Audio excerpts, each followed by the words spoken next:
남녀 간에 당연히 우정을 나눌 수 있고 우리는 뭐 절대로 뭐 사랑으로 가지 않는다.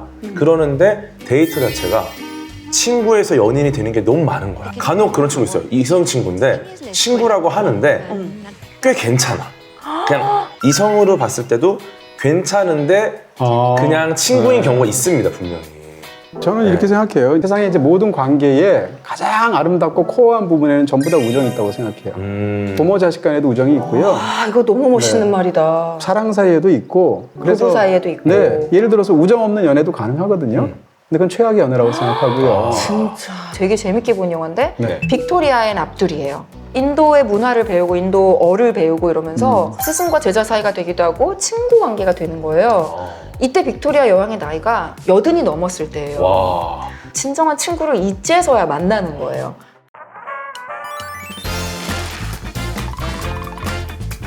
친구는 신구 선생님 아니고 친구.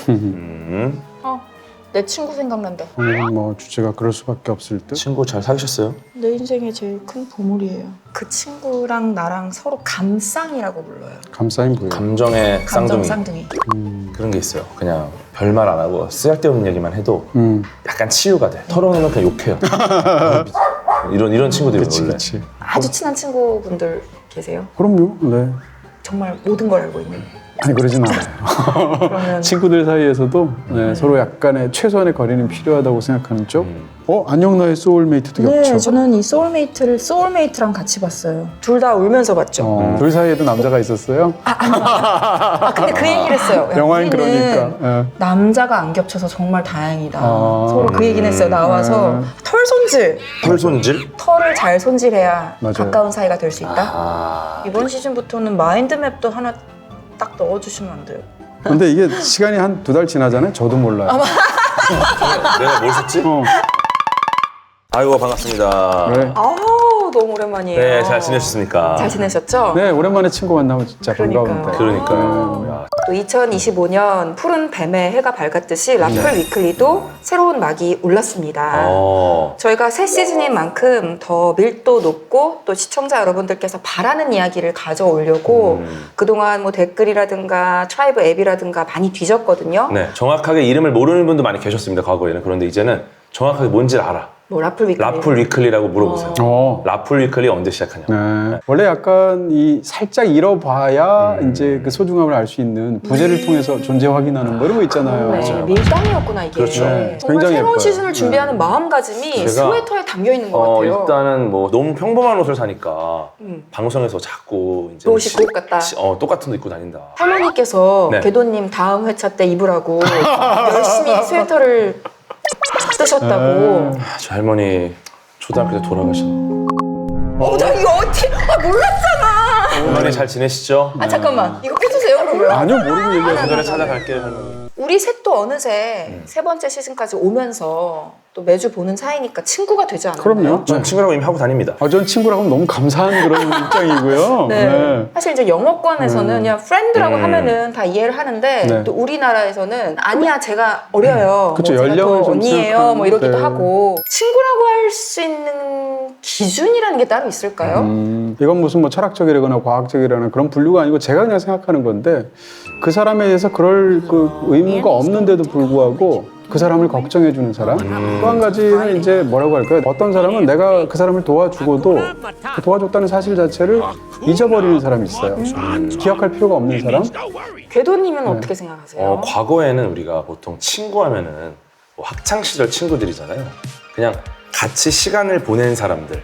근데 그냥 같이 시간을 보내도 그 중에서 누군가는 친구이기도 하고 누군가는 사실 그냥 친구가 아니기도 해요. 네. 네, 그러니까 정서적인 지지를 제공해요. 네, 그래서 긍정적인 영향을 주고받는. 아메리카 원주민들 부족들이 많잖아요. 네. 그중에 어떤 한 부족이 친구를 지칭할 때 그 지칭하는 말의 뜻이 무슨 뜻인가 하면 나의 슬픔을 자신의 등에 지고 가는 사람이란 뜻이래요.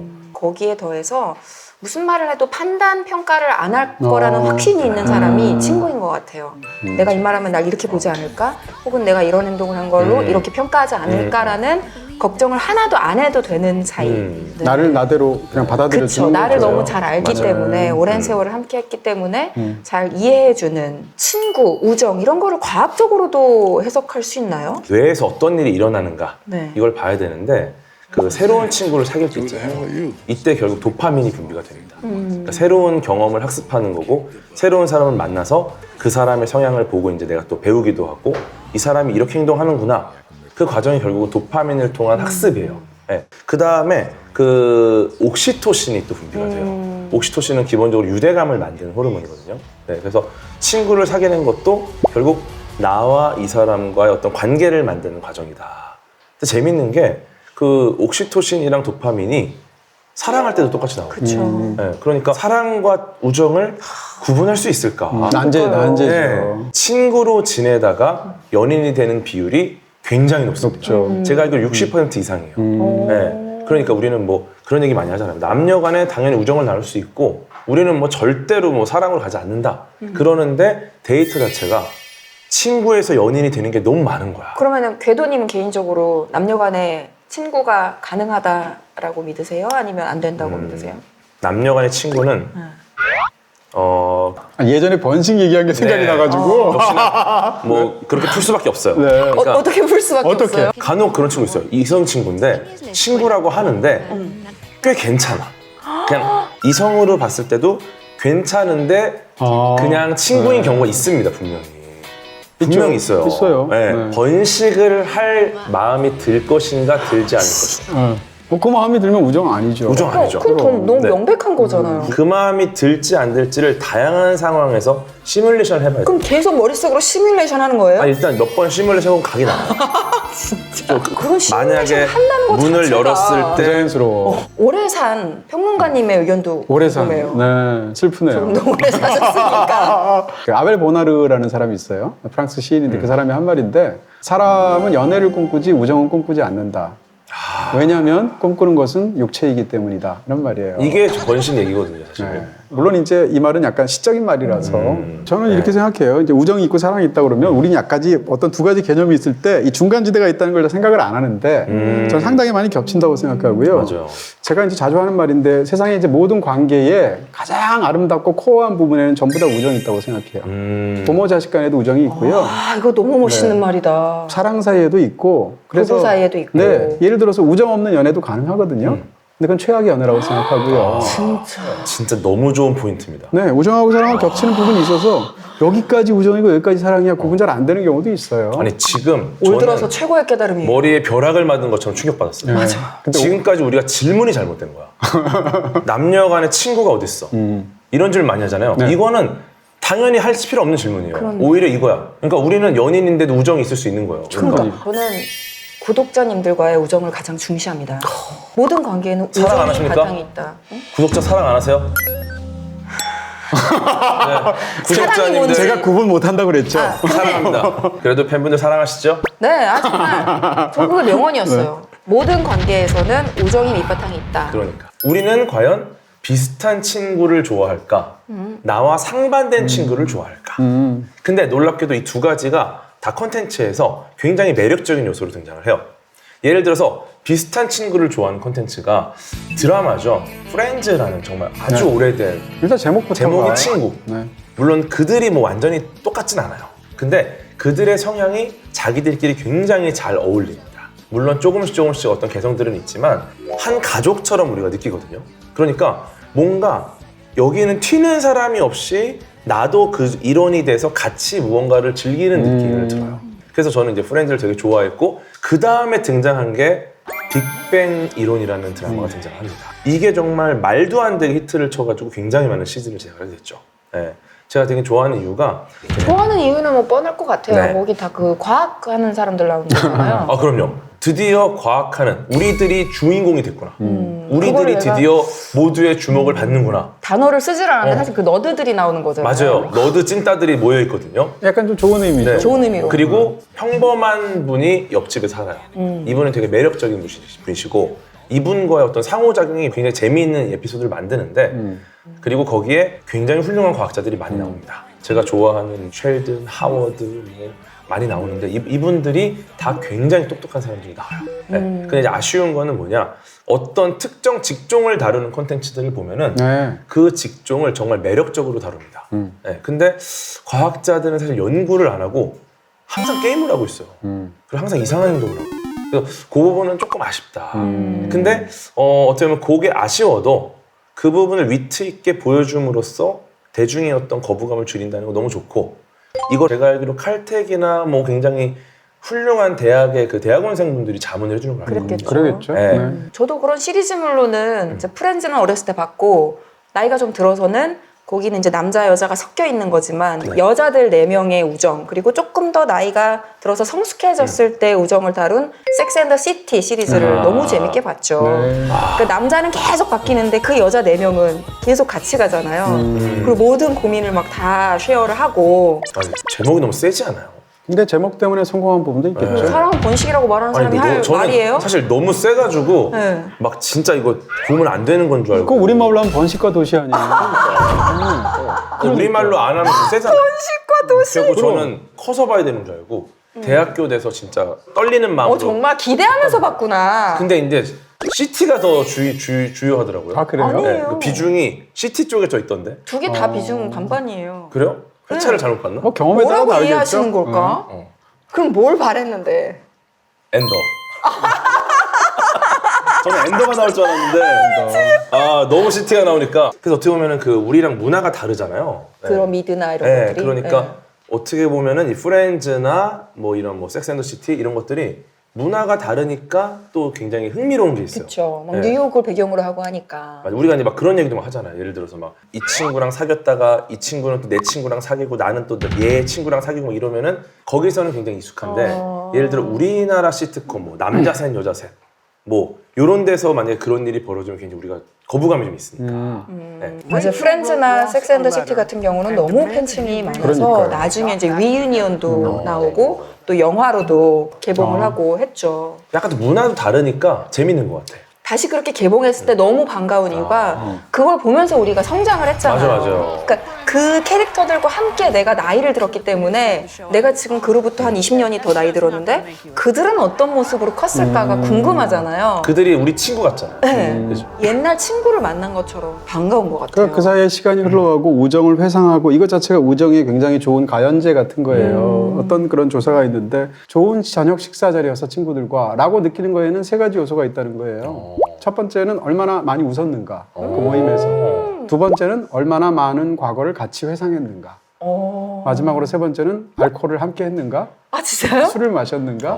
이 3가지가 다 있으면 그 자리를 굉장히 좋게 생각할 확률이 높대요. 그러니까 사실은 알코올도 알코올이고 웃음도 웃음인데 제가 굉장히 신기했던 것은 우리 옛날 친구들 만나면 맨날 고등학교 때 뭐 이상했던 선생님, 뭐 좋았던 학생들 이런 얘기들 하잖아요. 맞아요. 공통의 추억이 많죠. 예, 이 얘기를 하고 또 하고 맨날 맨날 똑같은 한 얘기 얘기. 지겹잖아요. 네. 그럼에도 불구하고 그게 우정을 서로 이렇게 배양하는 데는 엄청나게 좋은 그런 재료가 된다는 거죠. 왜냐면은 절대 거기를 그 친구와의 대화를 통하지 않으면 갈 수 없기 맞아요. 때문인 것 같아요. 네, 우리만 기억하는 그런 같이 네, 지나온 내 세월. 머릿속에만 있는 거니까 그 친구랑 가야만 함께 손을 잡아야만 타임머신을 탈 수 있으니까. 그 일본에서도 일본 서브컬처에서도 이런 비슷한 친구들이 나오는 게 되게 많아요. 예. 오늘부터 우리는이라는 게 있고 그 다음에 비슷한 게 상남 2인조라는 게 있어요. 오. 오늘부터 우리는 이제 미츠아 씨랑 이토라는 두 친구가 나와요. 이 두 친구는 되게 비슷한 친구예요. 비슷한데 특징이 둘 다 범생이야, 범생. 이 두 친구가 이대로 살아서 안 되겠다. 우리는 너무 범생이다. 이걸 좀 깨자. 그래갖고 얘네들이 불량 학생이 되려고 한 명은 노란 머리를 염색을 하고 한 명은 빗자루처럼 머리를 올립니다. 네. 그래갖고 누가 봐도 불량 학생처럼 디자인을 해요, 머리를. 그러고 이제 새로운 곳으로 가요. 근데 거기 가니까 사람들이 다 수근수근 하는 거야. 완전 날라리 같은 애들이 오니까. 그래갖고 깜짝 놀랐는데 얘네는 실제로 속은 범생이. 네. 그렇게 해서 이제 시작이 되는데 굉장히 재밌는 에피소드들이 벌쳐집니다. 상남이인조는 반대로 그 두 친구 영길, 이건 우리나라로 이제 이름이 바뀌었어요. 네, 영길, 용희. 네. 영길과 용희 이 두 친구는 불량 학생입니다. 근데 얘네들이 우리 좀 새로운 삶을 살자, 좀 조용한 데 가서 모험생으로 살려고 결과천선하자. 눌렀는데 이걸 누르지 못하게 하는 일들이 계속 벌어지는 거예요. 네. 뭐 그리고 뭐 대표적으로 비슷한 친구들이 싸우는 거는 저는 어릴 때 가장 인상적으로 봤던 세일러문. 세일러문. 거기 비슷한 친구들이 나옵니다. 네. 다 이제 비슷하죠. 머리도 좀 형형색색이지만 네. 그래서 이 친구들이 다 착하고 선하고 이제 적을 무찌르고 그러니까 그런 친구들이 모여서 이제 굉장히 훌륭한 일을 하는 거예요. 네. 그러니까 이제 계속 그렇게 나오는 악당과 싸우는 그런 전대물 같은 것들. 반대되는 이야기들도 굉장히 많죠. 그러니까 그렇죠. 친한 유사한 사람들끼리 뭐 소위 유류상종 뭐 이럴 수도 있지만 반대로 정반대이기 때문에 서로가 평생의 우정을 지속하는 그런 얘기도 굉장히 많아서 한국에서 리메이크가 만들어지기도 했던 안녕 나의 소울메이트라는 중국 영화 있어요. 네. 좋은 영화죠. 네, 요즘 뭐 중국 배우 중에서 저는 이제 저우동이가 연기 제일 잘하는 것 같은데요. 주동우. 네, 그 주동우, 그러니까 저우동이랑 그 마스춘, 그러니까 마사춘 이 두 배우가 둘 다 연기를 잘해서 같이 막 공동으로 여우주연상도 받고 그랬어요. 근데 그 영화 보시게 되면 이게 이제 13살부터 27살까지의 14년간에 걸친 두 여성의 우정 이야기거든요. 근데 이게 일단 설정 자체가 굉장히 절묘해요. 왜냐하면 13살은 보통 티네이저 할 때 첫 해잖아요. 11살, 12살은 이제 티네이저가 아니잖아요. 뒤에 티인이 붙었기 때문에. 그래서 13살이면 사실상 사춘기 첫 번째다라는 게 중요하고 극 중에서 27살은 이제 27살 클럽이라는 게 있잖아요. 네. 예를 들어서 이제 무슨 뭐 에이미 와인하우스라든지 뭐 지미 헨드릭스라든지 이런 사람들이 다 27살에 죽었잖아요. 극 중에 등장하는 이 안생이라는 그 친구가 자기는 27살까지만 살 거야. 다시 말하면 청춘의 끝? 이런 나이예요. 이런 의미에서 어떻게 보면 사춘기부터 청춘의 끝까지 그 14년간의 둘의 우정, 이게 굉장히 중요한데 두 사람이 서로 정반대거든요. 안생이라는 사람하고 7월이라는 사람하고 두 여자의 이제 우정 이야기인데 안생이라는 친구는 자유 빼고는 아무것도 없는 여자. 근데 전 세계를 막 자기가 떠돌면서 살아가는 그런 자유로운 바람 같은 여자인 거고요. 7호는 반대로 모든 걸 다 갖고 있는데 자유만 없는 여자. 항상 그 자리에 붙박이로 있어서 서로가 서로를 약간 쟤는 왜 저럴까 싶으면서도 속으로 서로를 동경하는 거예요. 그러다가 둘 사이에서 이제 또 다른 어떤 남자가 끼어들기도 하고 그것 때문에 우정이 비틀리기도 하지만 결국은 어떻게 보면 우정의 또 다른 단계로 도약까지 하게 되는 건데 두 배우가 일단 연기를 너무 잘하기도 했고요. 그 이야기 속에서 우정이라는 걸 보면 우정 속에는 사실은 항상 고결한 순간들만 있는 게 아니잖아요. 그런 걸 영화가 너무 잘 틀어질 뻔한 묘사하고. 순간들도 있고. 그렇죠. 공교롭게도 저희 시즌2 처음 시작할 때 첫사랑 얘기하면서 먼 훗날 우리 영화 얘기했었는데 같은 네. 배우잖아요. 네.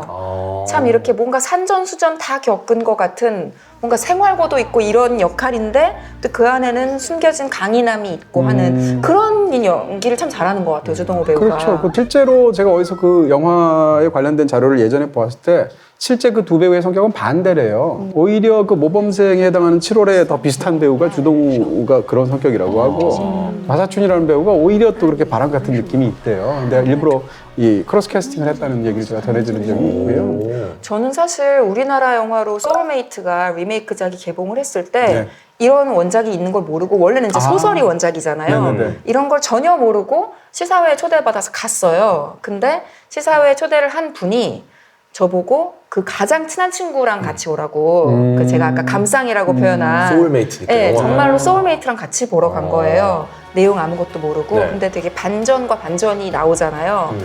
근데 같은 장면에서 둘이 서로 울기 시작을 하고 나와가지고 서로 네. 네가 먼저 떠난다면 어떨지 상상하면서 너무 슬펐다. 나 지금 네. 말하면서 슬플라 그래. 근데 이렇게 친구가 나오는데 네. 서로 완전히 상반된 성격. 뭐 원피스라는 만화를 보면 루피가 네. 정확하게 이걸 해요. 그러니까 얘는 동료, 친구를 구하는 여정을 떠나요. 근데 나한테 뭐가 필요한지를 하나하나 생각해서 하나하나 모읍니다. 네. 그러니까 점점 이 해적단이 완성되어가는 모습을 통해서 결함이 많은 친구들의 그 결함들을 상호 보완해줄 수 있는 친구들이 모이는 걸 경험해요. 그러니까 그게 굉장히 끈끈한 우정이 만들어지는 걸 좀 경험할 어떻게 수 보면 있고. 약간 그것 자체가 성장기라고 볼 수도 그쵸, 있겠네요. 그쵸. 네. 저희 이 프로그램을 지금 시청하시는 분들의 연령에 따라서 우리 대화를 굉장히 다르게 받아들이실 것 같아요. 그럴 수 있죠. 왜냐면 10대 때 제가 이 학교 친구들이 전부였던 때와 80대 노인이 제 친구이기도 하고 나이 차이가 많이 나거나 신분 차이가 많이 나거나 뭐 위치가 다른 분들하고도 이게 친구라고 할 수 있는 사이가 되는 시점하고는 친구에 대한 개념이 다르잖아요. 그렇죠. 그러니까 어떻게 뭐 우정의 역사라고 그럴까 한 사람의 보면 사실은 그게 이렇게 되는 거예요. 그러니까 사람이 갓난아기로 막 태어난 상황에서는 자기가 집중적으로 소통하고 자기를 돌봐주고 커뮤니케이션하는 사람이 한 명 아니면 두 명이에요. 뭐 엄마라든지 아빠라든지. 근데 사람이 죽을 때가 되면 역시 자기가 직접적으로 소통하고 그 바운더리가 한 명 아니면 두 명이 된다는 거고요. 그 얘기인즉슨 가장 우정이 필요한 어떤 시기가 사실은 연령에 따라서 생애사라고 그러잖아요. 그런 게 있다는 거고요. 그게 대략 20대 중반에서 20대 후반이라고 말하고요. 그때 친구가 가장 중요하고 어떻게 보면 친구의 양을 위해서 질을 희생하는 시기. 네, 친구가 많을수록 좋다고 생각하고 맞아요. 근데 나이가 들면 들수록 질이 양보다 훨씬 더 중요해져서 상대적으로 덜 친한 친구들을 쳐내는 방식으로 우정을 유지한다고 그러고요. 10대 시절의 우정에 대해서 왜 그 시절엔 그렇게 우정이 중요할까라고 생각하면 예를 들면 인간이라는 종을 다른 종하고 비교를 하면 굉장히 이상한 게 있다는 거예요. 영장류가 인간이 포함된. 다른 동물들은 예를 들면 아동기가 있단 말이에요. 그다음에 성인기가 있단 말이에요. 인간에 비유하면. 이 두 가지로 분류가 되지 그 사이에 청소년기라고 분류되는 시간이 없거나 아주 짧다는 거예요. 또 생식을 가능하냐로 그렇죠. 이제 구분하잖아요. 그렇게 되겠죠. 생식을 하면 그때 성인인 거고. 네. 근데 인간은 생식이 가능한 10대 중반이 설사 된다 할지라도 그 시기가 어른이라고 생각 안 한단 말이에요. 사춘기라는 시기가 맞아요. 있고 심지어는 그 시기가 길어요. 한 20대 초반까지도 간단 말이에요. 그래서 이제 그 이후가 되면 이제 독립을 하게 되는 건데 왜 그러면 인간을 포함한 영장류는 상대적으로 이렇게 불필요해 보이는 사춘기라는 긴 시간을 갖고 있을까? 그 시간 동안 사회적인 학습을 하기 위해서라는 어떤 인류학자들의 견해가 있는 거예요. 왜냐하면 이 사회적인 어떤 친구를 만들고 사교를 배운다는 것은 굉장히 어렵다는 거예요. 그리고 또 이제 이것을 이제 뇌과학에 설명하기도 하는데 10대들이나 아니면 20대 초반까지의 사람들을 보면 어떤 사람들의 표정을 봤을 때 이 표정이 적대적인지 우호의 표정인지 등등등을 이제 표정으로부터 정보를 얻어내야 되잖아요. 타인의 얼굴 표정을 보고 그것을 읽어낼 때 10대 중반부터 20대 초반까지는 이 전전두엽에서 그것을 처리한다는 거예요. 그 얘기인즉슨 이것을 생각해야 알 수 있는 거예요. 아, 이게 어떤 표정인지, 이게 지금 어떤 상황인지 이런 거를. 근데 그게 20대 중반, 30대 넘어가면 사실상 자동화된다는 거예요. 예측을 하게 되면서. 그래서 거기에 대해서 정보 처리를 할 필요가 없고 심각한 사회 어떤 관계에서 문제가 생길 때만 그걸 처리한다는 거거든요. 그 얘기인즉슨 10대 입장에서 보면 사람과의 관계가 그만큼 어렵죠. 왜냐하면 매번 생각해서 알아야 되는 그런 관계이니까. 그걸 너무 잘 다뤄준 그런 영화가 있는데 그게 제가 볼 때는 우리들이라는 작품입니다. 영화 자체가 워낙 윤가은 감독의 뛰어난 한국 영화이기도 하고요. 이 영화를 보면 이제 10대 아이들이 나오게 되는데 이 선이라는 아이가 있고 이 지방소도시로 오게 되는 이제 지아라는 아이가 있는데 선이라는 아이는 학교에서 우정이 단절됐어요. 왕따이거든요. 근데 지아가 새로 와서 친해지게 되는데 지아는 또 떠나기 전에 서울에서 왕따였어요. 그 문제 때문에 일로 오게 된 거거든요. 그러면 그 두 사람이 이제 여름방학에 만나서 너무 절친한 친구가 되는데 여름방학에는 이제 학기가 시작되기 전이고 전학 온 애가 새로운 학기가 시작되기 전이니까 얘하고만 친해질 수 있단 말이에요. 둘이 굉장히 친했는데 이 관계가 관계 들 속으로 들어가는 거예요. 왜냐하면 9월이 되면 2학기가 시작되니까. 그러니까 얘와 친했던 관계가 들어가 보니까 얘가 왕따였네. 그러니까 얘를 사귀게 되니까 내가 위험해지잖아요. 그러니까 지아가 발을 빼기 시작하죠. 그러니까 네가 친구가 없는 거야, 알아? 그러니까 이 두 관계가 다른 관계들 속에서 비틀려 버리니까. 그러면서 이제 둘 사이에 생기는 굉장히 슬픈 우정에 관한 이야기인데 이 영화의 시작과 끝이 피구로 시작해요. 그리고 또 피구로 끝나거든요. 근데 저는 모든 구기 종목 중에 가장 잔인한 게 피구 같아요. 형식이. 근데 저는 그 영화 보면서 그냥 이렇게 뭐 번호 순으로 하거나 그러면 지적하죠. 왜 매번 팀장이 그 멤버를 뽑아야 돼요? 그거 너무 잔인하지 않아요? 실제로 초등학교 때 그랬던 것 같아요. 뽑는 것도 잔인할 뿐만 아니라 왜냐하면 자기가 배제가 되니까. 안 뽑히는 사람. 마지막에 남는 사람. 그렇죠. 피구의 형식을 한번 생각해 보면 대부분의 구기 종목은 목적이 공이에요. 네. 공을 골대 속에 넣거나 공을 담장으로 넘기거나 이렇게 하면 이제 이기는 경기인데 피구는 사람 죽이는 게 목적이거든요. 공을 도구로 쳐서 상대방을 맞춰서 아웃시키는 거란 말이에요. 그러니까 맞는 쪽 입장에서는 죽지 않으려고 약간 비유적으로 얘기하면 필사적으로 간절하게 도망 다녀야 되고 공격하는 쪽에서는 죽이려고 공을 던진단 말이에요. 더군다나 이 피구의 어떤 구성을 보게 되면 사면이 다 적이거든요. 그렇죠? 잔인한 게임이다. 맞아요. 그동안 자기가 많이 공격을 했는데. 당해서 킬대에서 나가면 똑같이 상대한테 복수하는 방식으로 경기가 이루어지잖아요. 맞아요. 이런 식으로 보면 피구가 너무너무 잔인한데 피구왕 통키 보세요. 통키는 거의 공으로다가 바위에다가 불꽃마크를 새겨. 또 이 둘 사이에 계급 차이도 있거든요. 하나이는 엄마의 지극한 사랑을 받고 있지만 집에 에어컨이 없어요. 반면에 또 다른 아이는 집에 에어컨이 있고 부자인데 엄마가 없어요.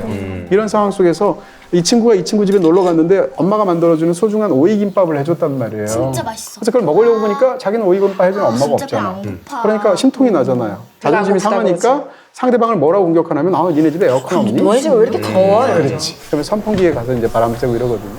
사실은 우리는 어떻게 생각하면 아이들의 관계는 굉장히 미성숙해서 별거 아니야. 니네 다 크면 다 없어져 이렇게 생각하지만 아니라는 거고 아이들 사이에서 관계가 너무너무 절실하고 너무 중요하고요. 극 중에 선생님도 괜찮고 엄마도 괜찮거든요. 근데 얘네들이 문제가 생겼을 때 엄마한테 이 얘기를 안 해요. 선생님들한테 얘기 안 해요. 왜냐하면 자기들이 풀어야 될 과제라는 걸 알고 있거든요. 이런 측면에서 10대 아이들의 어떤 우정 문제를 너무 잘 다룬 그런 뛰어난 작품이라고 말할 수 있습니다. 그 시공간을 공유하는 것 때문에 만들어진 친구잖아요. 그렇죠. 근데 우리가 그때는 충분히 배우지를 못했어요. 근데 재밌는 게 그 뒤로도 시공간을 공유하는 형태가 계속 있어요. 네. 대학을 가서도 있고 회사를 가서도 있고 계속해서 우리는 시공간을 누군가 공유를 합니다. 근데 재밌는 게 과거의 학창 시절에는 이 공유했다는 것 때문에 친구가 되는데 나이가 들면 들수록 공유한 것과는 무관해요, 친구가. 여기서 내 친구가 되는 사람도 있겠지만 사실 직장 동료가 전부 친구가 되진 않잖아요. 그럼요. 그런 걸 보면은 학창 시절은 내가 이걸 배워나가는 과정이라 일단 다 친구로 수용을 하고 그 중에서 이제 고민을 하는 거죠. 근데 이제 성인이 되면 이제 나는 배웠어요.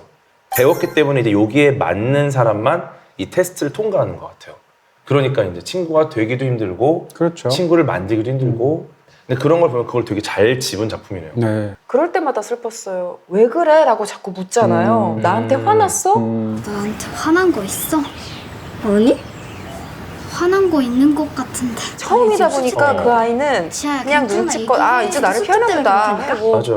마음이 변했나 보다 이렇게 못하고 단념하지 못하고 계속 알아내려고 하는 거예요. 사실 둘 다 정답을 모르니까 이게 맞는 행위인지도 모르겠고 그런 상황이니까 설명도 못해요. 왜 영화를 안 봤는데 이렇게 말하는 거 너무 신기하잖아요. 나 궤도님이 자기 안 본 영화를 이렇게 얘기하는 영화 제목이 뭐였죠? 근데 정말 시공간을 뭐 공유하거나 나랑 네. 뭐 좋아하는 뭐 기호가 똑같거나 이런 여러 가지 조건도 있지만 정말 아닌데 모든 게 반대고 우리가 친구가 될 거라고는 꿈에도 상상하지 못했는데 우연한 계기로 네. 친구가 되는 이야기를 다룬 컨텐츠들도 있는 것 같아요. 어떤 거죠? 오. 저는 조조래빗도 조조래빗. 사실은 전쟁의 슬픔을 뭐 나타낸 영화지만 그 나치를 신봉하고 나치를 막 우상화하는 어린아이와 발각되면은 유대인 소녀. 죽을 수 있는 유대인 소녀의 또 뜻하지 않은 우정을 다루고 있기도 하잖아요. 그러니까 사람이 공감하고 연결하고 연민이 생기고 이게 타고난 본능이라는 거죠. 내가 생각할 때 유대인은 다 막 뿔 달린 괴물인 줄 알았는데 실제로 그 자기 집에 숨어 지내는 그 유대인 소녀를 봤을 때 측은지심이 생기고 알고 싶어지고 호기심이 생기고 그리고 나랑 다르지 않구나라는 걸 느끼는 게 결국에는 인간 고유의 본성이다라는 생각이 들어요. 또 하나가 이거 되게 재밌게 본 영화인데 네. 빅토리아 앤 압둘이에요. 압둘? 영화 보지 않고도 다 맞출 수 있는 궤도님. 둘의 관계가 무슨 뭘까요? 내용일까요? 빅토리아가 네. 그건 안 됐어요. 역시 머리 좋아. 빅토리아는 그때 뭘 고르면 안 됐지? 여기서 빅토리아는 그 절대적인 군주였던 빅토리아 여왕이에요. 19세기 빅토리아 네. 시대? 빅토리아 여왕. 네. 근데 압둘은 시종이에요. 그것도 식민지인 인도 출신의 젊은 청년이에요. 모든 그 왕궁의 식구들이 여왕님께서 저런 이렇게 미천한 신분에 그 압둘하고 그렇게 따로 자꾸 만나고 오. 시간을 보내고 그러면 안 됩니다 하고 막 막아요. 그런데 인도의 문화를 배우고 인도어를 배우고 이러면서 스승과 제자 사이가 되기도 하고 친구 관계가 되는 거예요. 이때 빅토리아 여왕의 나이가 80이 넘었을 때예요. 와. 그렇게 오랜 세월 나라를 통치하고 모든 걸 다 가진 사람인데 진정한 친구를 이제서야 만나는 거예요. 그래서 이제 우정을 유지하는데 안타깝게도 영국에서는 이 우정을 숨기려고 하죠. 그래서 모든 기록을 다 치워요. 그 후대 왕이 빅토리아 아이고. 여왕이 사망하고 나서. 근데 압둘이 이제 인도에 돌아가고 나서 있었던 일들을 다 일기로 남긴 거죠. 나 여왕이랑 절친이었던 썰푼다. 요거 정확히. 해야죠. 요거 해야죠. 정확히 그거예요. 인도에서 조회수 5천만. 그러니까. 정확히. 어. 그래가지고 이제 세상의 이야기가 밝혀지면서 영화화도 된 건데 제가 너무 좋아하는 주디 덴치가 덴치. 또 여왕 역을 해서 몰입해서 봤어요. 네. 나도 궤도님을 40이 넘어서 만났잖아요. 그것처럼 내 인생에 또 수많은 우정이 더 찾아올 수도 있겠다. 그럼요. 라는 그런 네. 생각도 들고 네. 인생의 인생이 시기마다 아직 많이 남았습니다. 네. 라고 우정은 생각이 다르다. 들죠? 언제 갈지 모릅니다, 우리 인생사. 또 룸 넥스트 도어 틸다 스윈튼, 네. 줄리안 무어가 주연을 한 나이가 그렇게 많진 않지만 어쨌든 인생의 마지막을 맞이하게 되고 그 마지막을 믿을 수 있는 절친한 친구에게 부탁을 하죠. 정말 절대적인 신뢰가 없다면 불가능한 관계인데 친구라는 게 참 같이 밥을 먹고 술을 마시고 농담을 하는 사이가 될 수도 있지만 마지막을 함께하는 친구가 또 있을 수도 있겠다는 생각이 들었어요. 근데 그게 제일 친한 친구도 아니다라는 게 맞아요. 그 영화의 어떤 핵심처럼 보여요. 룸 넥스트 도어라는 영화 저도 너무 좋아하는데 어떤 사람이 내가 마지막에 존엄사를 하려고 하는데 조력 자살을 도와달라고 어떤 친구한테 부탁하려면 그 친구가 얼마나 친해야겠어요. 근데 이 영화를 보면 그 부탁을 들어주는 친구가 한동안 관계가 끊어져서 만나지도 않았던 친구고요. 네. 또 가장 친한 친구는 앞에 두 사람이 거절을 했거든요. 아, 진짜. 이런 상황에서 부탁할 사람이 없으니까 부탁을 했는데 이 친구가 그걸 들어주는 거예요. 그러면서 이루어지는 측면이라서 어떻게 보면 인생에서 가장 어떤 중요한 그런 관계가 반드시 가장 시간을 많이 썼고 그랬던 사람이 아닐 수도 있다는 거예요. 이런 면에서도 굉장히 우정의 깊은 한 구석을 보여주는, 우리가 친구를 만날 때 머릿속으로 저 친구 때문에 내가 어떤 이득을 얻어야지 이렇게 생각하는 경우가 없지는 않겠지만 사실은 친구는 그걸 더 뛰어넘은 존재라고 우리가 생각하잖아요. 당연히. 사실은 근데 이익도 굉장히 많다는 거예요. 거기에다가 이제 맞아요. 수많은 그런 어떤 연구들이 있을 텐데 대표적으로 이제 브리검영대, 그러니까 유타주에 있는 대학이죠. 네. 브리검영대 제가 썼는데 그 대학에서 했던 굉장히 광범위한 역학 연구인데 2차 연구예요. 그러니까 기존의 연구들을 가지고 무려 20만 명의 어떤 데이터들을 모아서 만든 자료예요. 와, 방대하네요. 네, 인간의 수명에 결정적인 영향을 미치는 것은 무엇일까, 이런 그 조사인데 예를 들면 뭐 당신의 키가 얼마냐, 체중이 얼마냐 이런 것부터 시작해서 담배를 피는지 흡연 아니면 음주를 하는지, 식습관도 볼 거고, 돈도 있을 수 있고. 잠을 어디 얼마나 사는지, 자는가. 네, 공기질이 얼마나 좋은지 뭐 결정적인 영향을 미치는 건 사실은 두 가지라는 거예요. 하나는 흡연. 흡연 여부가 결정적으로 영향을 미친대요. 금연 캠페인. 음주는 아니에요. 네. 나머지 하나가 뭐냐면 사교 관계. 친구. 네, 친구가 얼마나 있고 정기적으로 얼마나 그 친구들 자주 만나는지가 결정적으로 영향을 미쳐서 이게 좋은 사람하고 좋지 않은 사람에서 무려 50%의 차이가 난다는 거예요. 진화론적으로는 이렇게도 얘기해요. 우리가 인간이 고독감을 느끼잖아요. 네. 고독감을 느끼는 이유가 뭘까? 외롭다, 쓸쓸하다라고 느끼는 이유가. 고독감 부정적이잖아요. 네, 부정적이니까. 그 이유는 진화론적으로 이게 위기다, 당신 삶이 지금 굉장히 위기에 처했다라는 걸 알려주는 신호라는 거예요. 고독감이라는 게 없으면 고독한 상태에서 그냥 그대로 있겠죠. 그러다가 생존에 굉장히 위기를 맞는다는 건데, 그렇게 사람을 만나게 되면 어떻게 보면 생존 위기에서 탈출하게 되는 거죠. 그러니까 고독감이라는 감정이 발달했다는 사실 자체가 어떻게 생각하면 친구의 결핍, 우정의 결핍이 위기라는 것을 일깨워주는 일종의 신호라는 거예요. 이런 측면에서도 굉장히 어떻게 보면 가장 근원적인 부분에 우정이 자리 잡고 있다, 이렇게 할 수 있죠. 그러니까 인간을 호모 소키에스라고 하잖아요. 사회적으로 꼭 관계를 맺어야만 생존할 수 있는. 인간은 집단 크기가 크단 말이에요, 사회적인 규모에서. 가장 비슷하다고 말하는 이제 원숭이 정도인데, 원숭이도 이제 사회생활이 굉장히 중요하고 친구가 중요하거든요. 근데 원숭이의 그 집단 규모를 보게 되면 일반적으로 한 아무리 커봤자 한 50마리 정도의 규모를 갖고 있단 말이에요. 근데 인간은 훨씬 더 크잖아요. 그렇죠. 근데 원숭이들은 어떻게 해서 그 50명이라는 상대적으로 큰 집단을 유지하는가라고 보면, 여기 제가 썼던 건데 털을 골라준다는 거예요, 서로. 뭐 예를 들면 털 속에 있는 이를 잡아준다거나 뭘 떼준다거나 이런 것들을. 근데 이걸 원숭이 중에서 어떤 종들이나 어떤 개체들은 자기 활동 시간의 무려 20%를 쓴대요. 털 골라주는데. 근데 사실은 털 골라주는 걸 그렇게까지 할 필요가 없다는 거예요. 과하네요, 좀. 과하죠. 그 원숭이 정도의 비슷한 크기와 킬로그램을 갖고 있는 또 다른 종족, 또 다른 어떤 동물들을 보면 기껏해야 털 골라주는데 1%나 2% 쓴대요.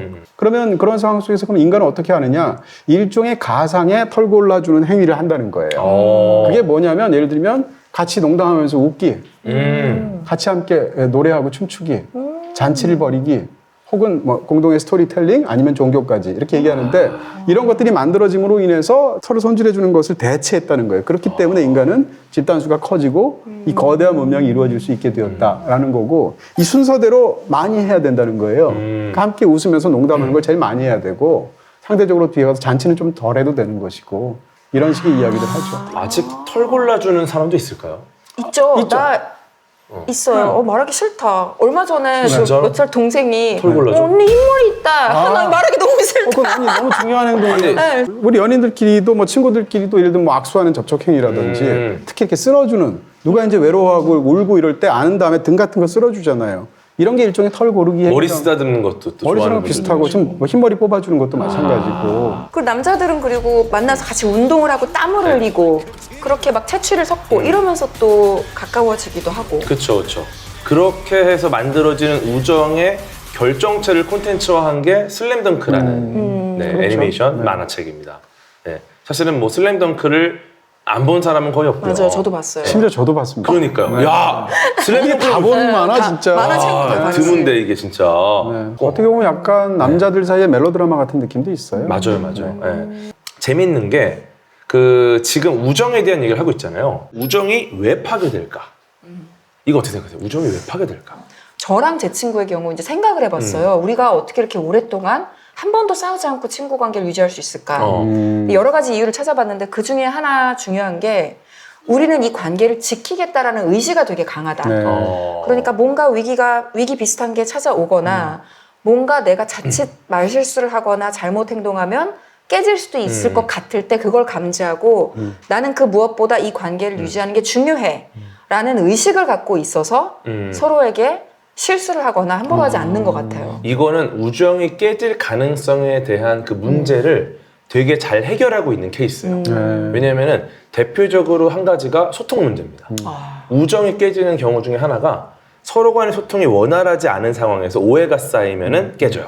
근데 이거를 해결했기 때문에 이 유지하려는 어떤 의지가 강하다는 것 자체가 우리는 문제가 생기면 어떻게든 풀어야 된다. 맞아요. 이 소통 문제가 해결이 된 거죠. 네. 그 다음에 그 사회적 상황이나 집단 내 갈등 때문에 깨지는 경우가 있습니다. 예를 들어 멀어지는 경우도 자연스럽게 뭐 관계가 깨질 수 있고요. 그 다음에 균형이 깨져요. 친구가 같은 위치에서 서로 간의 교류를 하고 유대를 만들 때는 친구예요. 근데 이 상황이 붕괴되는 상황이 벌어지면 한쪽은 여전히 친구로 여겨요. 근데 다른 쪽은 이제는 얘는 나의 친구가 아니라 종속 관계가 될 수밖에 없겠다라는 판단을 내리는 경우가 있어요. 균형이 깨져버렸기 때문에. 그러면은 사실은 이렇게 되면은 그 열등감이라든지 여러 가지 상황들이 친구 관계를 깨게 만들죠. 맞아요. 그런 얘기도 있어요. 우정은 거짓말 때문에 깨지고 사랑은 진실 때문에 깨진다. 이렇게 멋있어. 그러니까 사랑은 그걸 진실을 사실 감추고 쉬쉬해야지 유지가 될 수 있는 부분이 있고 우정은 또 정직해야 유지가 될 수 있는 부분인데 그게 안 되는 얘기가 있다는 그런 어떤 말이 있는데. 야, 명언이네요, 진짜. 네. 진짜 명언이다. 어렸을 때 우정은 잘 깨지거나 멀어지잖아요. 네. 저도 사실 그런 경험들이 있었죠. 너무 안타깝게도 우리 때문이 아니라 어떤 외부적인 요인으로 그쵸. 멀어져야 했던. 연애는 사실은 오히려 끝날 때 그냥 자연스럽게 끝나는 연애가 어렵죠. 왜냐하면 끝나더라도 갑자기 자연스럽게 안 만나는 걸로 끝낼 수도 없잖아요. 그렇죠, 그렇죠. 근데 자연스럽지 않죠. 그런 걸 잠수라고 하죠. 그쵸. 큰일 나죠. 자연스럽게 이별하잖아요. 난리 납니다. 그거. 애정이 천천히 식을 네. 수는 있죠. 근데 우정이란 건 좀 달라서 자연스럽게 맞아요. 멀어지는 관계가 있어요. 근데 꼭 파국으로만 끝나는 게 아닌데 저한테는 이런 경험도 있어요. 이제 꽤 친했던 사람이고 그 사람에 대해서 높게 평가하고 오랜 세월 교류를 했고 근데 어느 순간인데 제가 어떤 전화를 했단 말이에요. 전화 통화를 자주 하는 그런 어떤 사람 친구였는데 전화 통화를 이렇게 길게 하다가 갑자기 이상한 생각이 들었어요. 무슨 생각이 들었냐면 여기까지구나 이런 생각이 그 들었어요. 감지하는 순간이 올 수 있어요. 있죠. 그 전에도 뭔가- 신호가 있었는데 뭔가 이렇게. 근데 그 전화에서 우리 둘이 막 싸웠다거나 이것도 아니에요. 아니야. 근데 뭔가 우두둑하는 소리가 들렸다고 생각이 들고요. 그래서 꽤 오랜 세월 교류한 사람인데도 불구하고 그 전화 통화 이후로 안 만나는 사람이 있거든요. 어머, 그럼 양쪽이 동등하게 느낀 근데 거예요? 상대도 느낀 것 같아요. 뭐였을까? 뭐 느낌이 그래서 더 자세히 얘기할 수도 있지만 여기까지 얘기 드리는 건데 역시 오래 사신 분은 네. 경험이 다르네요. 아니 이게 무슨 오래 산 거랑 무슨 사람 이상한 거랑 관련이 있는 우리는 거예요. 나중에 경험해볼 수 있겠네요. 네. 어떤 그 심리학 교수님도 요즘에 가장 20, 30대가 많이 보내오는 고민 사연이 뭐냐고 했더니 그냥 90%가 인간관계래요. 뭐 그렇겠죠. 그러니까 정말 이 관계는 큰 잘못을 했는데도 용서되는 관계도 있고 맞아요. 아무 잘못도 안 했는데 맞아요. 의도하지 않았는데 그냥 먼지처럼 그냥 바람처럼 사라지는 관계도 맞아요. 있고 오묘하네요. 노력한다고 다 잘 되는 것도 아니고. 또 그냥 아주 실용적으로는 이런 얘기도 있어요. 연애를 시작하면 가장 절친한 친구 둘을 잃는다는 거예요. 숫자로 따지게 되면. 그 얘기를 이제 뭐를 잃는다고요? 친구 2명을 잃게 된다고요. 그렇죠. 그러니까 그 왜냐하면 친구도- 연애라는 게 뭐라고 그럴까 전인적이잖아요. 네. 그리고 일단 연애라면 시간을 엄청 많이 쓰잖아요. 우정보다는. 이런 이유 때문에 인간이 쓸 수 있는 감정 자본이라는 게 한계가 있고 여러 가지 측면이나 이런 우정보다는 사랑이 훨씬 더 강한 감정이잖아요. 그럼요. 그리고 오래가기가 상대적으로 조금 더 네. 어렵잖아요. 이런 이유 때문에 우정 둘을 희생해서 사랑을 지킨다는 건데요. 둘 중에 하나는 사랑하는 대상인가요? 아니요. 그게 굉장히 재밌는데. 그러니까 네. 친구 2명 몫을 그렇죠. 한 한 사람의 사람한테 사랑이라는 쏟게 된다는 거지. 얘기죠. 야, 그 정도로. 그러면은 친구랑 사귀게 되면 3명이네. 그렇지. 그렇게 볼 수도 있죠. 그죠? 네, 근데 이 얘기를 재밌게 한 사람이 이제 로빈 덤바라는 이제 인류학자예요. 덤바 하면 이제 덤바의 수라고 그래서 인간의 어떻게 보면 약간 친구의 규모가 가장 클 때가 150명이라는 거에서 150이라는 게 이제 덤바의 수라는 건데 네네. 그래서 인간 집단이 예를 들면 뭐 중세 시대 이럴 때 자연스러운 그 부락이나 이런 그 마을의 규모를 보면 대략 한 150명 안팎이라는 거예요. 요 집단 자체가. 네, 왜냐하면 그게 이제 인간이 이 사회에서 적당히 교류하면서 친구로 넓은 의미에서 삼을 수 있는 이제 맥시멈이라는 건데. 이거 넘어가면 까먹는다 그러더라고요. 그렇죠. 누구지? 근데 이 150명 중에서도 코어가 있어요. 네. 이 덤바의 말에 따르면 가장 절친 소위 5명이고요. 바로 동심원 바깥에 소위 친한 친구 이건 15명. 어. 그다음에 그냥 친구 하는 사람은 50명. 그다음에 친구라고 말할 수 있는 가장 넓은 옅은 범위가 이제 150명. 이 4단계가 있다는 건데요. 근데 만약에 연애를 하게 되면 어떻게 되냐면 이 코어가 깨진다는 거예요. 아, 그치. 5명 중에서 둘을 잃는다는 거예요. 얘네가 거의 그치. 10부장, 100부장 같은 애들인데. 그렇죠, 그러니까 그렇죠. 오히려 그 얘네 나랑 다 날아가는 거 아니에요? 50명은 그렇죠. 별로 상관이 없는데 그치, 상대적으로. 최측근들이 가장 타격을 입는다는 거잖아요. 그렇죠. 이 덤바에서 더군다나 이 코어의 5명은 가족도 포함하는 개념이거든요. 그렇게 보았을 때 인간은 굉장히 이제 이런 식으로 해서 합리적이라고 그래서 어떻게 보면 약간 이기적이라고 볼 수도 있는데 5명 중에 평균적으로 얘기하면 일반적으로 5명 중에 가장 친하게 교류하는 사람 5 중에 2명은 가족이라고 하고요. 2명은 이제 친구, 혈연이 아닌 그 나머지 1명은 사람에 따라서 가족일 수도 있고 친구일 수도 있겠죠. 네. 근데 이렇게 해서 2명의 친구가 연애 때문에 날아가게 되는데 그 2명의 친구 중에 1명은 보통 가족이고 1명은 보통 친구래요. 그러니까 한꺼번에 친구 둘을 잃으면 몰빵을 하게 되면 자기가 우정에서 너무 큰 손해를 봐. 반면에 가족을 2명을 다 몰빵을 해서 희생을 해버리면 가족에서 또 얻을 수 있는 혈연 혜택이라는 게 다 없어져. 그쵸, 그쵸. 이런 이유 때문에 인간이 약간 둘 중에 하나씩 다 희생하는 게 분산을 하는군요. 있대요. 그렇게 해서 이런 이제 얘기를 하거든요. 아, 너무 재밌다. 재밌죠? 덤바가 내 스토리를 어떻게 알았지? 정확히 제 이야기랑 정확하게 일치하네요. 2명 잃었나요? 정확히 한 명씩. 아니, 물론 네. 다시 되찾죠. 아, 근데 그때는 감상 잃었었나요? 아니요. 너무 다행인 게 나머지 그 두 친구 중에 너무 한 다행인 친구지. 게 감상은 감상은 내가 몰빵에서 연애할 때 똑같이 자기도 몰빵에서 연애를 했어요. 그 시기에. 야, 진짜 감상이네. 감상이에요. 감상님 지금 어떻게 지내십니까? 사실은 처음으로 라플 위클리 관련해서 제가 톡을 했어요.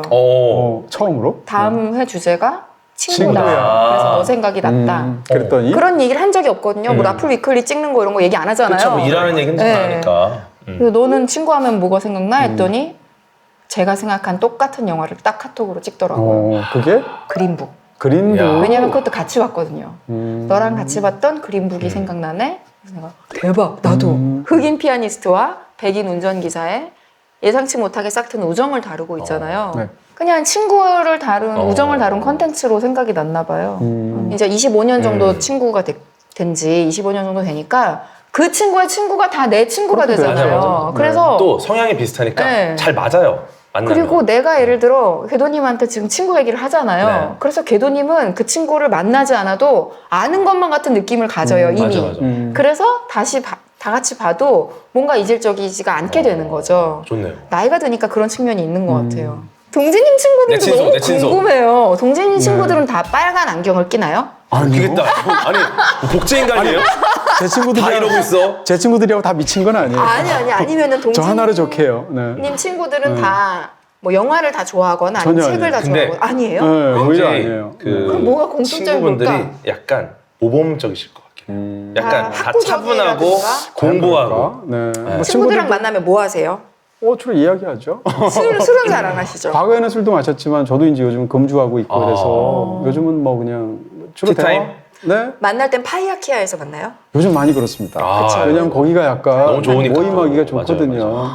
사실은 저는 이제 상대적으로 친구를 자주 만나는 타입은 아니거든요. 그리고 이제 바쁘시니까. 바쁘기도 하고 또 성향도 약간 뭐라 그럴까 아주 중요한 사람들을 자주 만나는 타입이지 폭넓게 교류하지는 네. 않거든요. 그런 상황인데 이 연초에 사실은 연말에 굉장히 몸도 안 좋고 또 뭐 일도 많고 이래가지고 이 송년회 하자는 걸 전부 다 신년회로 다 미뤘어요. 왜냐하면 힘드니까. 네. 그러니까 신년에 사실은 그런 모임을 여러 번 했거든요. 제 작업실에서. 근데 제가 느낀 건데 제가 그걸 생각보다 좋아하더라고요. 아. 근데 우리랑 송년회를 너무 뻑적지근하게 해서 좀 그럴 수 있어요. 힘이 그게 사실상 달리셨나 보다. 거의 최초의 모임이었었어요. 저희 너무 때문에 재밌었는데? 모든 그날 걸 내가 다 10년내로 미룬 거야. 분노의 떡볶이 하느라고 네. 정말 힘들었어요. 근데 진짜 근데 맛있어. 그때도 재밌었잖아요. 재밌었어요. 재밌었고 또 바로 직전에 지난주에는 네. 뭐라고 그럴까요? 예전에 회사 동료들을 저는 거의 한 10여 년 만에 만났거든요. 아주 친했던 동기들을. 그래서 네. 만났는데 세월의 어떤 그런 그 흐름이 전혀 느껴지지 않고 또 제가 생각했던 것보다 훨씬 더 우리가 친했더라고요. 말이 이상한데. 네, 그러면서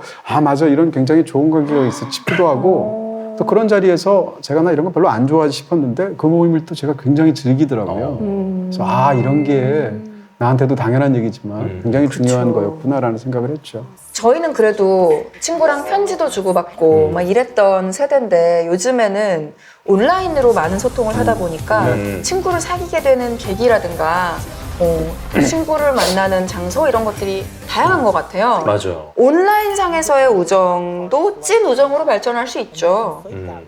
이거는 근데 확연히 차이가 있기는 해요. 온라인 친구한테 놀랍게도 내 안에 있는 이야기를 편안하게 합니다. 왜냐면 이 친구는 나를 모르니까, 나도 얘를 모르니까 오히려 누구한테 말할 수 없는 이야기를 할 수 있는 친구가 되는 경우가 있어요. 네. 근데 오프라인 친구는 내가 무슨 말을 할 때 이것을 말을 하는 것을 굉장히 신중하게 고려해야 되는 상황이 있습니다. 이걸 얘한테 말하면 이게 다른 데서 어떻게 이야기가 될 수 있지 않을까? 이걸 얘가 알아도 괜찮을까? 막 이런 것들을 고민하잖아요. 온라인 친구는 사실 우리가 연결을 강하게 하기도 힘들어요. 예를 들어서 온라인으로 메시지를 주고받다 친구가 되거나 메일을 주고받다 친해졌어요. 그러면은 이거를 끊는 방법은 너무 심플해요. 맞아. 그냥 무응답하면 끝납니다. 근데 이제 오프라인 친구를 만약에 얘랑 절교를 한다? 간단하지가 않아요. 그렇죠. 네, 이 친구와 헤어진다라는 거는 굉장히 어떤 많은 사건이 있었던 거고 그것들이 갈무리가 제대로 안 될 때 정말 파국이 되는 경우가 있는 거죠. 근데 저는 반대도 있는 거 생각하거든요. 예를 들어서 장기간에 오랜 세월 동안 누군가의 댓글을 계속 읽는 경험만으로도 그 사람하고 우정이 쌓여요. 맞아. 그럼 이 사람이 몇 살인지도 모르고 뭐 누군지도 모르는데 경우에 따라서는 이 사람이 쓴 댓글과 어떤 제가 거기에 쓰는 대댓글을 통해서 가장 깊은 소통을 하는 것 같은 경험을 받을 때가 있거든요. 온라인에서의 우정 있잖아요. 이거는 온라인 콘텐츠 소비로도 잘 이어집니다. 예를 들어서 동재님의 그 영상 오프라인 친구들 과연 볼까요? 안 봐요. 안 봅니다. 사람도 있지만. 네. 네. 절대 오프라인 친구들은 네. 제 영상을 안 봐요. 맞아. 보라고 보내주잖아요. 네. 절대 누르지 않아요. 네. 아, 진짜? 그게 친구입니다. 눌러는 주고 안 보던데. 누르지도 않고 오히려 이거 눌러. 그게 친구예요. 네. 왜냐면 네가 나오는 걸 어떻게 보냐 이런 분위기. 민망하다는 느낌도 있죠. 오프라인 친구는 그래요. 네. 근데 온라인 친구들은 온라인상의 컨텐츠를 이들이 또 굉장히 즐겁게 소비를 합니다. 그들이 다 있는 거예요, 이게 연결이. 영화도 그렇거든요. 영화에도 예를 들어서 파묘 좋아하는 사람 현실에 너무 많단 말이에요. 파묘 재밌잖아요. 그리고 서로 이제 파묘 얘기할 수 있잖아요. 근데 예를 들어서 괴인 같은 영화 좋아하는 사람 현실에서 만나는 거 진짜 어렵고요. 근데 온라인으로 들어가면 괴인이라는 영화를 굉장히 좋아하는 사람들이 맞아요. 있단 말이에요. 이런 경우에서도 어떻게 보면 우리가 소위 말하는 예술 영화, 굉장히 이제 작품성이 뭐 그런 영화들이 살아가는 한 방식 중에 하나가 사실은 온라인의 힘을 받는 같은 것도 있죠. 아 맞다. 그 메시지 프롬 더 유니버스 네. 같은 경우는 반려동물과의 맞아요. 이별을 노래한 거잖아요. 어떻게 보면 반려동물과의 사랑, 우정이죠. 그러니까 우리가 꼭 네. 우정이라고 해서 꼭 휴먼과 그렇죠. 나눠야 된다는 법은 없는 것 같아요. 너무 당연한 게 우리가 친구를 사귀는 게 우리 생존에 유리했다라는 걸 오래전부터 알아왔잖아요. 그렇게 자리 잡은 걸 우정이라고 가정을 하면은 반려동물과의 우정도 당연히 가능하다. 충분히 가능하죠. 네, 특히 왜냐면은 요즘에는 많죠. 특히나 우리가 정말 친숙한 반려동물들은 예전부터 우리랑 같이 생존을 유리하게 만들었던 친구들이에요. 강아지 같은 경우는 기본적으로 우리가 사냥을 할 때 같이 레이드를 뛰던 애들이에요. 얘네들은 우리의 사냥 동료예요. 그러네요. 그러니까 굉장히 우리의 친구죠. 고양이는 우리의 식량을 뺏어가는 쥐를 잡아주는 굉장히 훌륭한 파수꾼. 네, 굉장히 훌륭한 친구들이었죠. 그러니까 얘네들도 친구로서 역할을 하는데 아무 문제가 없다. 그래서 인간과 다른 동물의 약간 우정을 다룬 콘텐츠들이 꽤 많지 않나. 맞아요. 네, 저는 뭐 생각나는 게 야생마와 인디언의 우정을 다룬 스피릿. 네. 또 스피릿이라는 동명의 화성 탐사선이 또 화성에 갔었거든요. 마크 롤렌즈라는 사람이 쓴 철학자와 늑대라는 책이 있어요. 제가 보면서 가장 많이 이렇게 뭐라 그럴까요? 감동받고 울었던 책 중에 하나거든요. 실제 논픽션인데 철학의 학자인 마크 롤레즈라는 사람이 늑대를 키워요. 네, 미국에서. 그러면서 우와. 계속 지내다가 가축. 그 늑대 늑대가 이름이 있나? 브레니인가 뭐 이런데 키워도 된대요. 이렇게 해서 늑대와 함께 이제 네. 살다가 늑대가 결국은 수명이 짧으니까 떠나보내는 얘기인데 그 책을 읽다 보면 늑대와 인간 사이의 관계가 이렇게 깊고 그럼요. 우정이 깊을 수 있다는 게 느껴지거든요. 정말 무조건적인 충성, 무조건적인 맞아, 내편, 무조건적인 신뢰. 그 인간이 그러긴 참 쉽지 않잖아요. 어떻게 보면은 종속 관계처럼 보이기도 해요. 왜냐면은 우리는 그러지 않으니까. 근데 우리가 감동을 느낄 때 이들을 친구라고 느낄 때는 우리가 이들을 종속 관계로 보지 않을 때입니다. 그러니까 존중할 때예요, 보통. 예를 들어 이렇게 무조건 충성을 하는데 그 친구도 그 동물에 대해서 무조건적인 존중을 해요. 저는 그런 얘기도 한번 마무리를 해보고 싶어요. 빠니보틀이라는 여행 유튜버가 있습니다. 이 친하지 친구가- 않으세요? 아, 친하죠. 어떻게 보면은 우리들의 어떤 여행 친구예요. 보는 우리들도 마치 그와 함께 여행을 가는 느낌을 받습니다. 네. 그런데 이게 온라인 콘텐츠잖아요. 실제로는 그 친구와 함께 여행을 하는 사람은 정말 드물어요. 근데 그거를 우리가 온라인으로 보면은 우리는 마치 같이 여행을 가고 좀 느끼니까 어떻게 보면 이 친구는 실제 삶에서 오프라인 친구들과 여행을 떠나고요. 이 모습을 컨텐츠로 온라인에서 수많은 온라인 친구들이 함께 또 여행을 떠납니다. 그러니까 제가 봤을 때는 그 여행 친구라는 이 키워드에서는 빠니보틀이라는 이 분이 굉장히 온라인과 오프라인의 균형을 잘 맞춘 지금에 딱 어울리는 그런 컨텐츠를 제공한다. 그 컨텐츠 자체가 친구가 될 수도 있는 것 같아요. 맞아요. 그러니까 우리 라플 위클리도 저는 정말 듣기 좋은 말 중에 하나가 제 밥 친구예요 밥 라고 친구. 하잖아요. 맞아요. 뭐 출퇴근 친구예요.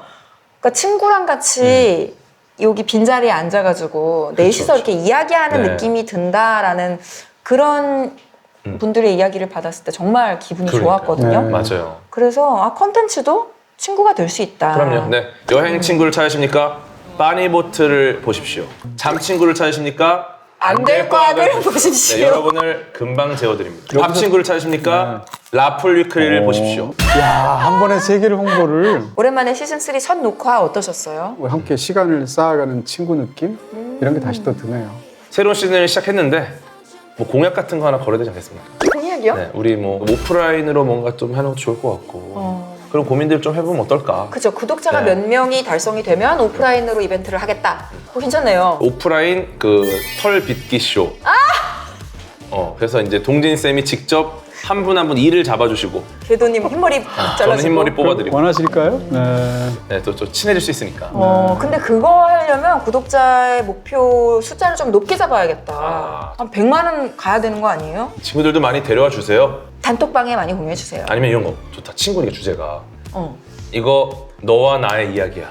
아 근데 진짜 좋다. 이거는 주제가 친구였으니까 그러니까. 친한 친구 5명에게 이거 행운의 편지야? 그러니까 저희 방송이 사실상 다단계 방송이고요. 네. 어허. 본인이 구독 끊으시려면 최소한 7명 데리고 오셔야 맞아요. 된다. 이렇게. 그리고 나갈 때는 손가락 잘라야 됩니다. 근데 이런 건 있어요. 이게 정말 현실적으로 친구에게 이 컨텐츠를 공유했을 경우 그 친구를 만났을 때 대화가 풍성해지는 건 맞아요. 그럼요. 저희가 유튜브에서는 볼 수 없었던 내용을 또 따로 쇼츠로 제작을 해서 트라이브 앱에 업로드를 할 예정이거든요. 와. 그래서 앱도 꼭 다운받으셔서 자주 들어가 보시기를 부탁드리겠습니다. 네.